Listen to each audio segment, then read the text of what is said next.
তত্ত্বাবধায়ক সরকারের মাধ্যমে আমরা আশা করি সেটা আগামীর নির্বাচনগুলোকে সুসংহত করবে, গ্রহণযোগ্য করবে। অবশ্যই সফলতা তো বটেই।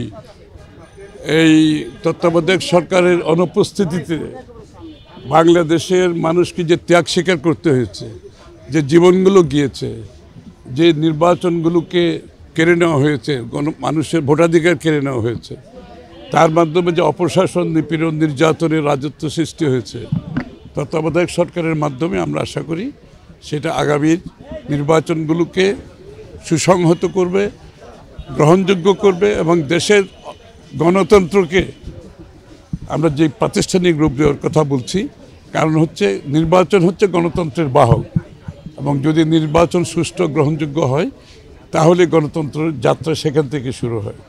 এবং আশা করছি বিশেষ করে এমন একটি সময় আমরা একটা নির্বাচনের এখন সম্মুখীন, এই নির্বাচনকে সামনে রেখে যদিও বা এই নির্বাচনের জন্য সেটা প্রযোজ্য নয়, তবে এটা একটা সিগন্যাল যে আগামীর অন্তত দিনগুলোতে নির্বাচনগুলো সুষ্ঠু হবে, গ্রহণযোগ্য হবে, বাংলাদেশের মানুষ তাদের ভোটাধিকার প্রয়োগ করতে পারবে, তাদের প্রতিনিধি নির্বাচিত করতে পারবে, তাদের নির্বাচিত সরকার দেখবে যে নির্বাচিত সরকারের অনুপস্থিতিতে দেশ কি কোন জায়গায় যেতে পারে, কত বেশি ক্ষতিগ্রস্ত হতে পারে সেটা বিগত দিনেও দেখেছি। এখন বর্তমানে একটা অনির্বাচিত সরকার আছে, যদিও বা তারা ওই বিগত স্বৈরাচারের সাথে আমি তুলনা করছি না, বাট অনির্বাচিত সরকার জনগণের ম্যান্ডেট ছাড়া আসলে জনগণের জন্য, জনগণের শক্তি নিয়ে, জনগণের জনগণের ম্যান্ডেট নিয়ে যে কাজগুলো করা যত সহজ হয় সেটা কোনো অনির্বাচিত সরকারের পক্ষে সম্ভব নয়। কালার এক্সপার্ট, জর্জ স্যাপ এবং মাইল্ড অন হ্যান্ডস টেকনোলজি সমৃদ্ধ অরিক্স ক্রিস্টাল ওয়াশ আপনার লন্ড্রি এক্সপার্ট।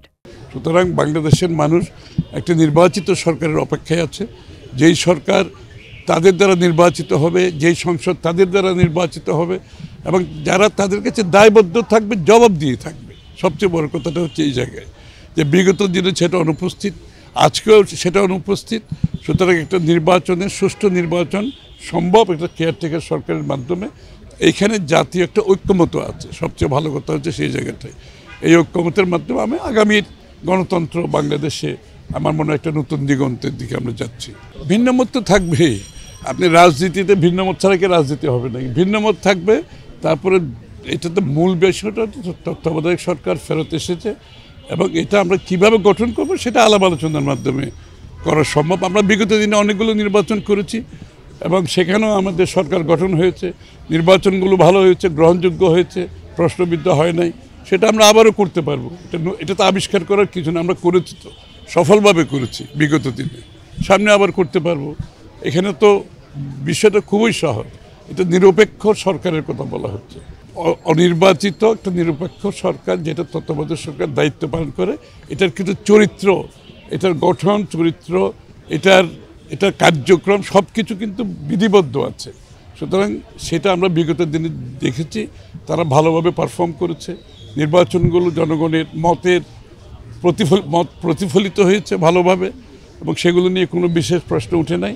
আর যদি প্রশ্ন কোনো সময় উঠেও থাকে সেগুলোর সমাধান তো আমাদের কাছে আছে।